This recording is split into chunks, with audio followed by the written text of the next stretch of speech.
One of the biggest challenges that I have with leadership is the fine line that separates the correct side from the selfish side. I mean, with all the decisions that we have to make, the ties we have to break, and the conversations that we have to have, are you being firm or a jerk? Loving or a pushover? Confident or arrogant? Stubborn or persistent? Are you being a revolutionary or a tyrant? Now, I can tell you over my career, I've been on the wrong side of that line several times. And regardless of the outcome, I've destroyed relationships.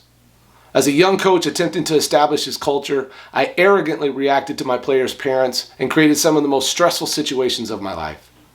There were times when I stubbornly fought for what I wanted and for what I thought was right, and ended up hurting a lot of people in the process. However, there were also times when I was on the correct side of that line and positively impacted those people around me. When instead of jumping to a conclusion, I erred on the side of compassion and I gave people the opportunity to explain what happened. There were times when I was persistent and I fought through all the no's and all the district red tape to provide the best playing experience for my players. And there were times when I defended and established our culture by embracing and digging my heels into our values, regardless of the outside noise to cut corners.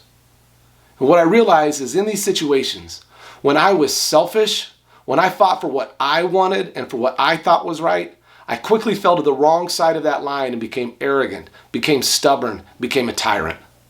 However, when I was selfless, when I fought for what was best for the team or to defend a cause, then I fell to the correct side of that line, and I was confident, and I was courageous, and I was persistent. Now, this didn't mean that I always got what I wanted or always won, but because I was respectful and I didn't make things about me, I led the situation without regret and ended up building relationships in the process. So this week, when you have to make a decision, when you have to coach an employee, or when you have to take a stand, I want you to pause and ask why. Why are you really fighting this? And if you're honest with yourself, you'll end up leading that situation from the correct side of that line. Thanks so much for watching. Please be sure to watch our other videos and subscribe to our YouTube channel. And remember, be a champion today.